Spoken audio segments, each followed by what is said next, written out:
Welcome back to the morning show on Tobago Updates Television. I am Adanna Combie, and we begin conversations this morning. We speak with social activist Wendel Eversley as we go through the happenings of July 27th, 1990, where a coup was attempted on the government of the Republic of Trinidad and Tobago. Mr. Eversley, good morning and welcome. Yeah, good morning to all your listeners on Tobago Update, the international listeners, the Caribbean listeners. And let me say a special good morning to the people of Tobago.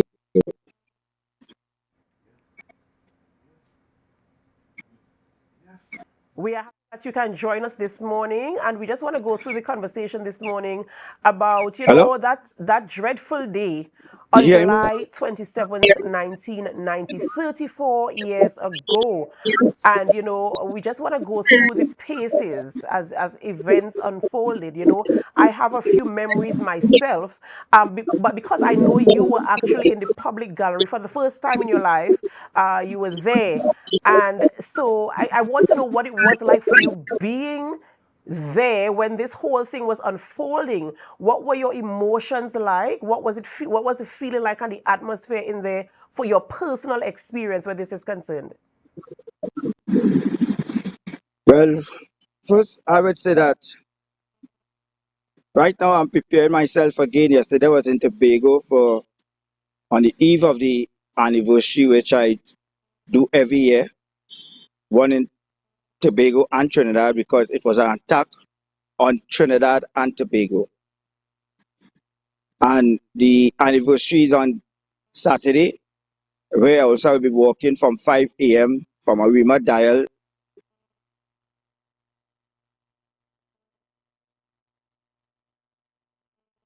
to the eternal flame. And I will be having a wreath ceremony there in remembrance of those TTT Radio Trinidad and the Parliament. Back then, we looked how parliamentary that time it was 36 seats in the House of Representatives. I remember making my journey from Tunapuna, taking a bus in L by a famous shop where we call Mr. Young shop is a Chinese, but the bus stop terminus was right there where you but that shop and wait for the bus to come and pick you up. Enter into Port of Spain and my way up Frederick Street and go to the square and onto the Parliament building. One thing I could tell you back then, what we are seeing today with security and being searched before you entered Parliament, back then it have none of that sort. You could have just entered the Parliament chamber and no, without police searching you, because a matter of fact, you entering the Parliament, you didn't have a police entrance of the Parliament.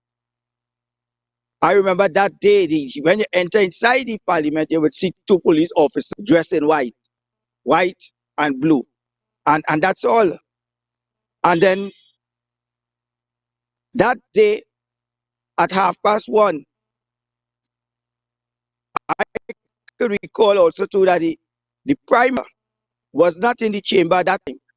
The Prime Minister back then came back in after the tea break because I understand it had a hurricane and he was in Tobago and he was assessing the damages caused by the hurricane back then. But as he usually do, from his busy schedule as Prime to conduct the business of his government, his members of parliament, his cabinet, and the opposition, because all of them was in parliament on that day. But that day, I recall, was not seeing Basde Pandey, was not in the chamber, and the opposition leader back then was Patrick Manning. He also was not in the chamber. And I will never forget, Joseph Tony was on his feet after the tea break, a little after 5, and Joseph Tony was asking the question to the opposition bench. Who is all your leader? Meaning UNC, that time it was not UNC, it was ULF. ULF, member of political leader, which is Bazi Pandey, was not in the house. Also, um, Patrick Manning, the PNM political leader, was not in the house. And while he asked the question, who is the leader? The next thing I start to hear is one set of gunshots. To me, it sounded like firecrackers, like or the eve of New Year's. You hear a lot of firecrackers, and not knowing that it was getting closer and closer, and then men barging in the Parliament chamber, shooting and bawling, "Way Robinson, way Robinson." That Friday was the most horrible day in my life. It's something like I will never, never, never forget. I remember throwing myself on the floor, putting a chair over me. And while I put the chair over me, the people who was in the public gallery trampling to come out, some trample up on my legs. And I keep bawling. I said, "Oh gosh, oh gosh, oh gosh." Then when that settled down for a little while,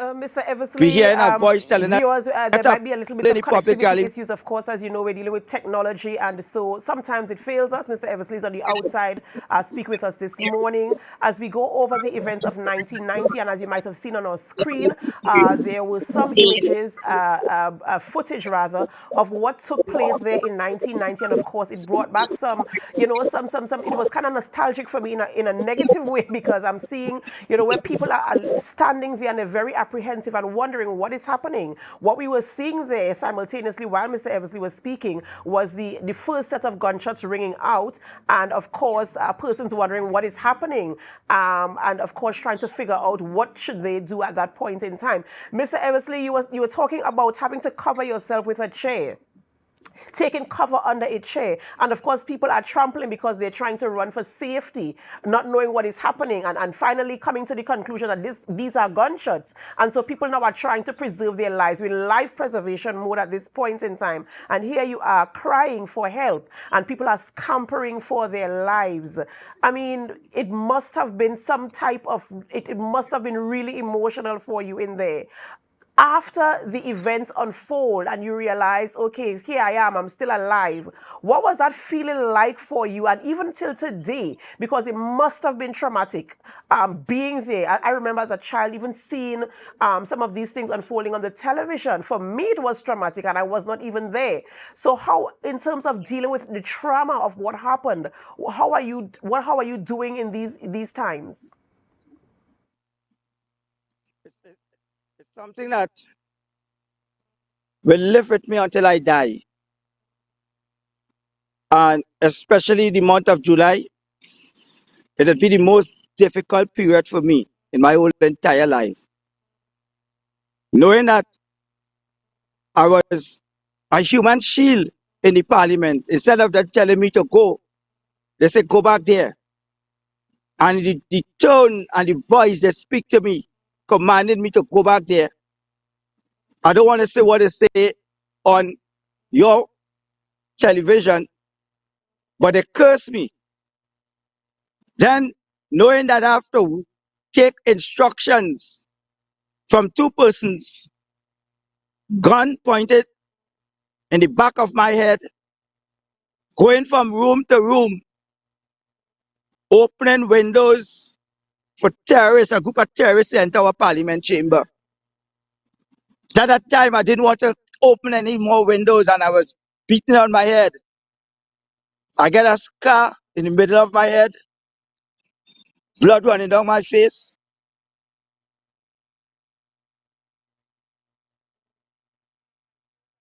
Very, very emotional, of course, reliving that moment in time. And my thoughts towards this is really that, especially the younger generation coming up, I remember having conversations a couple of years ago with some younger folks, and they didn't even know the details of 1990, and I think it's something that we should have in conversation. If we're looking at the footage here, we're seeing where people are leaving the parliament. It really was at a moment in time.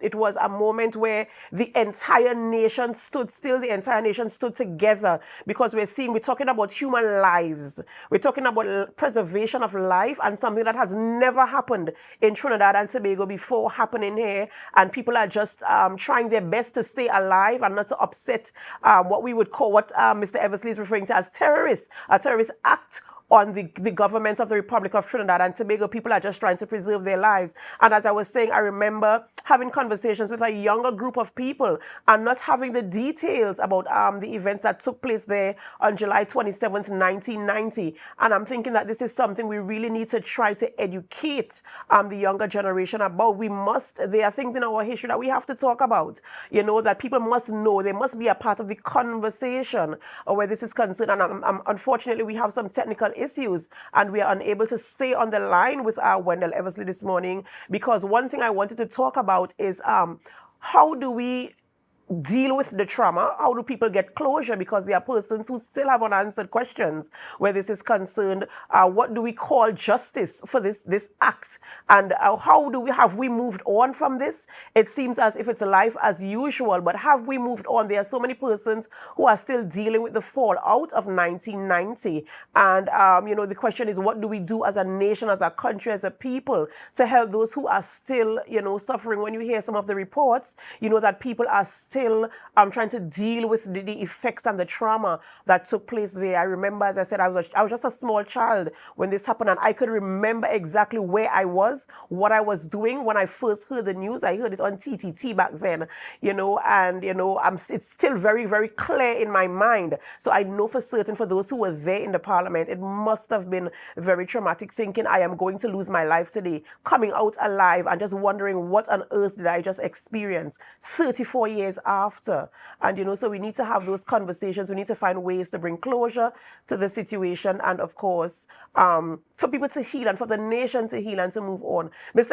Eversley spoke earlier. He spoke about the fact that there was no strict security entering the parliament back then. I suppose because there was no threat to security, and now that these things have happened, security measures are more stringent. And you hear even conversations with the TTPS, how they are strategizing on ensuring that we can curb and reduce the level of crime in the country, in Trinidad and Tobago. And so they all tie in together. Ladies and gentlemen, we were speaking this morning with Mr. Wendel Eversley, a social activist and a member of the public who was actually in the public gallery on the 27th of July 1990 when the attempted coup on the government of the Republic of Trinidad and Tobago took place. A survivor, and of course we want to, lend our support to all the survivors who were there, who are still alive today and still living with the trauma, still living with the hurt and the pain and the unanswered questions and no justice. I don't know. And so we want to give them our support this morning, and we want to continue having this conversation and conversations like this, so we know how to rebuild our nation, how to rebuild the people who have been affected and impacted the most by it, who are still struggling to overcome. How do we support them, and how do we move on from that incident and taking Trinidad and Tobago to where we really want it to be? There are so many struggles going on right now, and so we really need to stand together as a nation, as a people, to ensure that we can rebuild and build and cement Trinidad and Tobago as a twin island republic, taking care of our people. Ladies and gentlemen, we have to go for a short break before we continue conversations. But before we go for a break, I just want to say good morning to all of you people who are viewing us this morning. Thank you so much, as I said, for choosing us and for making us your number one choice every morning. And as we go on into the weekend, I just want to say have a wonderful weekend to all of you. Whatever you're doing, have a great time. Be safe and create lasting memories with loved ones and friends. When we come back from the break, of course, it's our sports segment with Mr. Cricket's Marcus Daniel will be here bringing you all the exciting things that are happening in the sports world here in Tobago and abroad, where people from Tobago will be participating in sporting events. So stay with us. And as you stay with us, we invite you to help us share the live, share the live, share the live. We'll be right back.